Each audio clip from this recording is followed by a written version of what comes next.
I, for one, am grateful, Mrs. Bush, that they are finally bringing civilization to this savage land. I could not agree with you more, my dear. My daddy settled this land, and I know he'll be looking down on us, pleased at how we help the natives. Yes, they've lost their land, but they've gained access to heaven.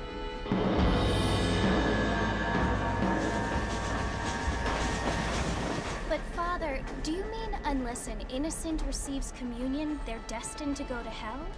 It hardly seems fair. What I mean to say, Jenny, is that there is a great deal of difference between an innocent and a savage. I never thought of it that way. Yes, they lived like animals, but they're happier now.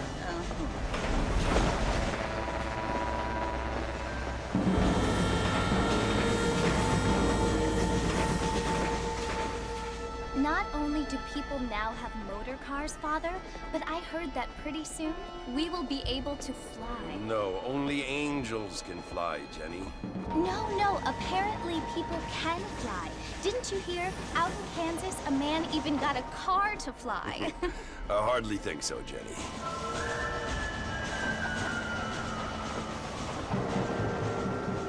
Apparently, Mr. Johns wants to run for governor, which is why he's so concerned with cleaning up the state. Nate Johns.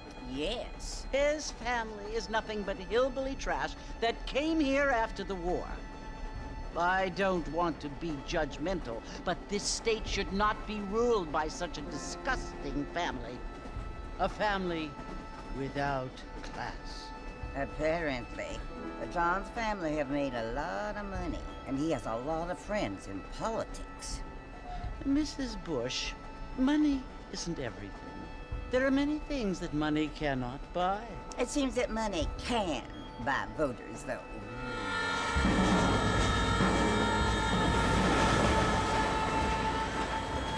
What you must remember, my dear, is that we have been brought here to spread the word.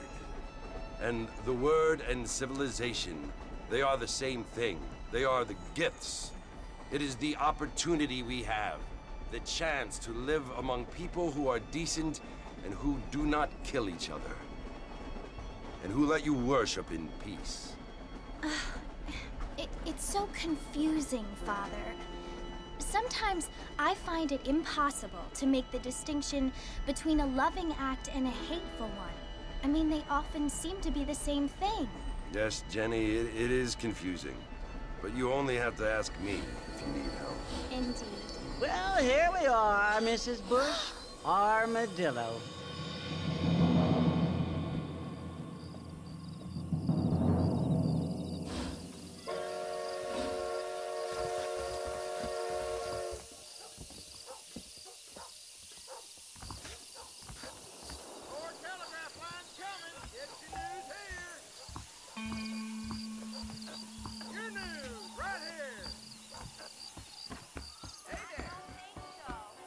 Hello there. Feel too good.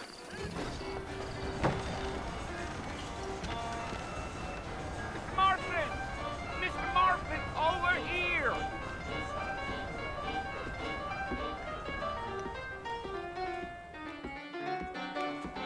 You must be John Marston.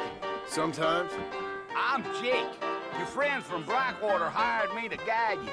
They ain't my friends, but pleased to meet you, Jake. I got the horses saddled up and ready out front.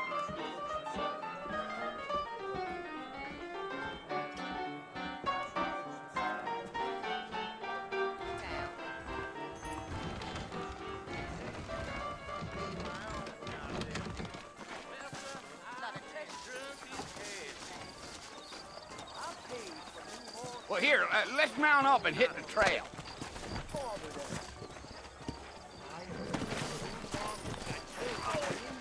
Easy on the spurs now. We don't need to draw undue attention.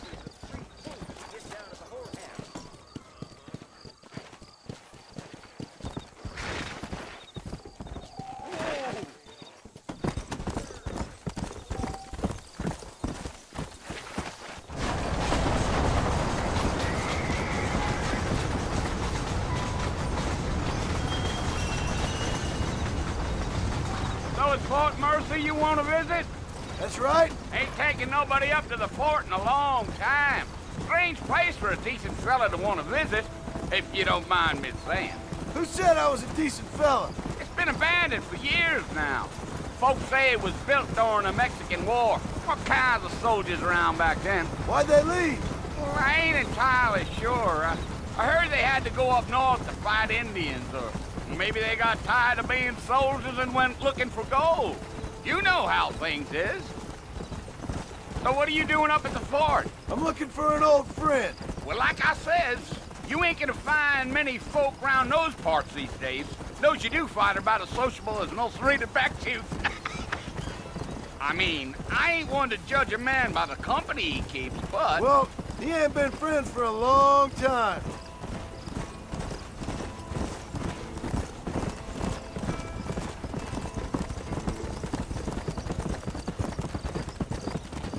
Are you planning on spending any time in Armadillo, Mr. Marston? I doubt it. I ain't planning on staying very long. Well, if you're fixing for some female company, you can do a lot worse than Armadillo. Fine as cream gravy they are. Not like Thieves' Landing. Dang, those girls ain't even fit for a drinking man to hole up with. I'm a married man, I'm afraid. Ain't we all?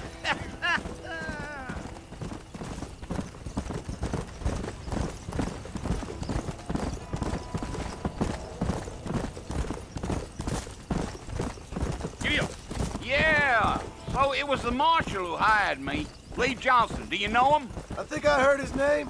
Says he got a telegram from some Blackwater big bugs asking for a guide. I guess it's none of my business. That's right.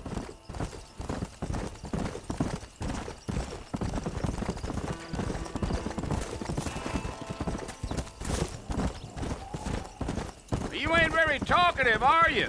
Nope. I'm just chewing the dog, mister. It's how I am.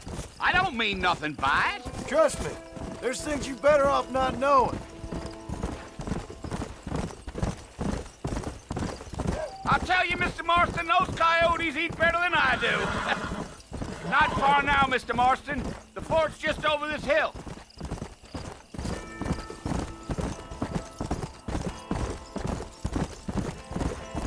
Yeah. Whoa there. Listen, mister. This here's what's left of Fort Mercer. Some gang rode in and took the place over. So I understand.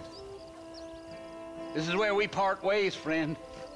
You have yourself a good time.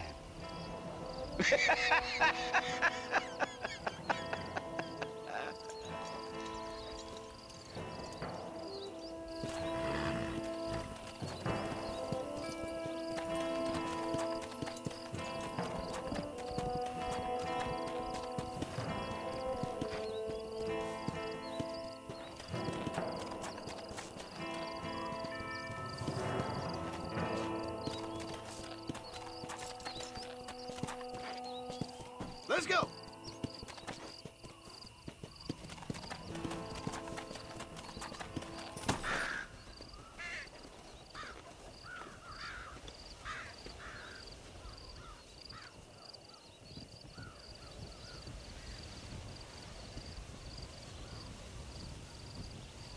Bill! Bill, I've come for you. Bill Williamson! Come out here right now! Go away now, John. Don't make me kill you. Nobody needs to kill anyone, Bill. You must think I was born yesterday. You always did think I was an idiot. That ain't fair, Bill. You were as my brother. I've come to try to save you. Oh. Do I look like I need saving? Bill, please. They want to kill us all. I can help you. Well, you never tried to save me before. You only seemed to save yourself. Bill, I implore you think about this. You implore me? You implore me? You always were one for fancy words. Oh. Well, things are different now, John.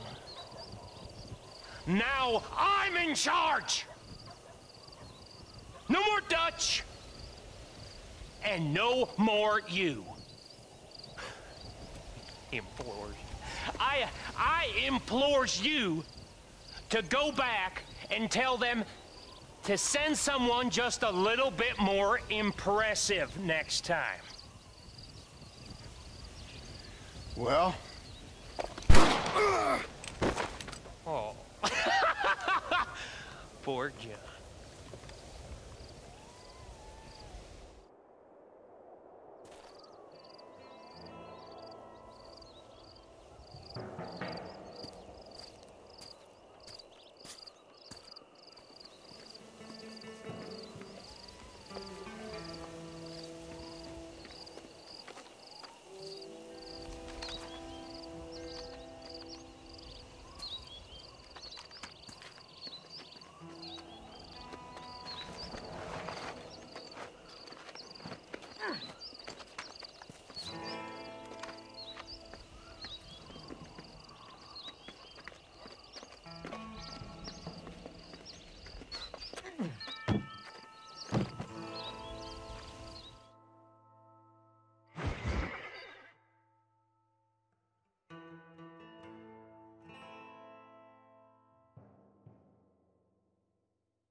Well, you're alive.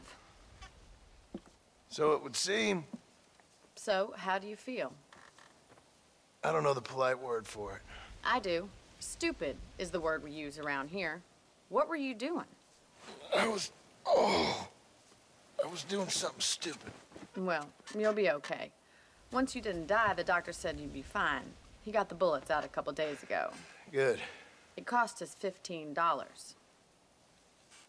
I'm sorry, madam. Should have left me there to die. Did you want to die? I mean, was that it?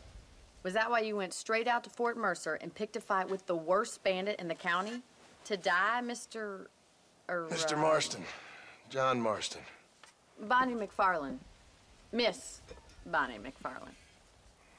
Well, you may be right, Miss McFarland. I don't know. Huh. So what were you doing? Trying to give Mr. Williamson a chance. For old time's sake. You know Bill Williamson? Knew him. Long time ago. Well, what was he like? Dumb. Just like you. Thank you, miss. See my hat? I have. And, what will you do now? Now I'm gonna take my time and go after him the less kind way. Well, that sounds very fun, Mr. Marston. Quite heroic, just like in those penny dreadfuls my brother used to read. Meanwhile, if you'll excuse me, I've got a ranch to run. Of course, if you're feeling better, why not take a ride with me later? Help me patrol the perimeter. You can earn back some of that money we wasted on doctor's bills. Of course. And thank you for saving my life, I mean. Next time, Mr. Marston, I strongly recommend you don't try to lose it quite so earnestly. I'll bear that in mind.